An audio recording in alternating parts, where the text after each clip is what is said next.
बरसाना गांव में एक सेठ की पुत्री बनकर खुद राधा रानी आई।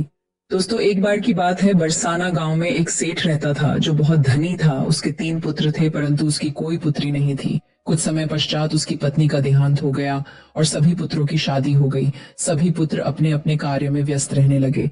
सेठ को शुरू से ही इस बात का बहुत दुख था कि उसकी कोई पुत्री नहीं है। लेकिन अब उसकी पत्नी की मृत्यु के बाद उसको यह दुख और सताने लगा और वह इस बात को लेकर परेशान रहने लगा कि उसकी कोई पुत्री नहीं है। एक दिन एक महान पंडित उसके घर पर आए और उसे दुखी देकर उसने पूछा कि तुम्हें किस बात की परेशानी है, तुम क्यों दुखी हो। तो उसने अपना दुख का कारण पंडित को बताया कि कोई मेरी पुत्री नहीं है, इस वजह से मुझे अपने जीवन में ये अभाव रहता है कि मेरी कोई पुत्री क्यों नहीं है। तो वह पंडित कहता है, लो, ये भी कोई परेशानी की बात है। तुम राधा रानी को अपनी बेटी मान लो। हमारे जीवन में जिस चीज की कमी होती है उसको भगवान ही पूरा कर सकते हैं।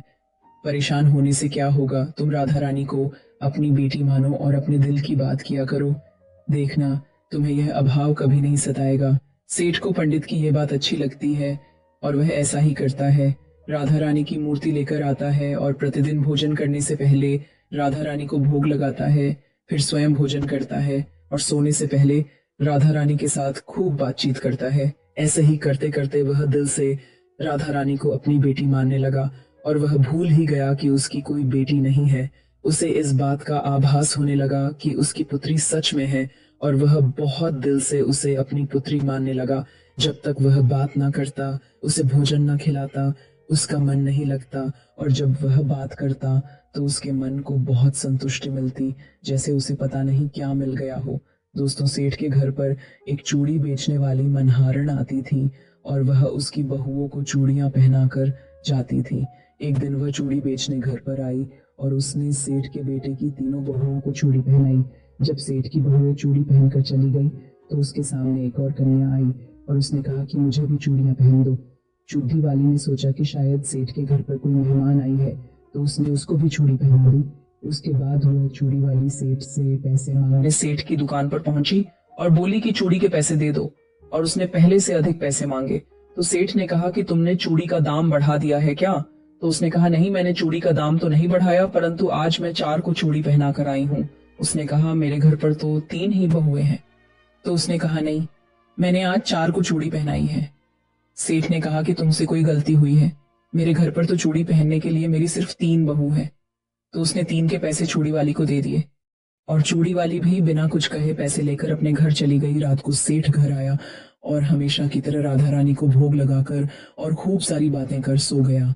उस दिन रात को सेठ के सपने में राधा रानी आई और कहने लगी, बाबा, तुमने चूड़ी वाले को मेरी चूड़ी के पैसे क्यों नहीं दिए। जब तुम मुझे अपनी बेटी मानते हो तो तुमने मेरी चूड़ी के पैसे क्यों नहीं दिए। और ऐसा कहकर एक लाडली बेटी की तरह रोने लगी। यह सब देखकर सेठ की आंख खुल गई और वह भी रोने लगा। जब सुबह हुई तो वह चूड़ी वाली के घर गया और बहुत सारी स्वर्ण मुद्राएं उसके पैरों में रख दी और उसने बताया कि तुम कल सच बोल रही थी, तुमने कल 4 को ही चूड़ी पहनाई थी। मैंने राधा रानी को अपनी बेटी माना है। तुम बहुत भाग्यशाली हो जिसको राधा रानी के दर्शन हुए हैं। मैं इतने दिनों से उनके दर्शन को तड़प रहा हूँ और तुमने एक बार में ही उनके दर्शन कर लिए।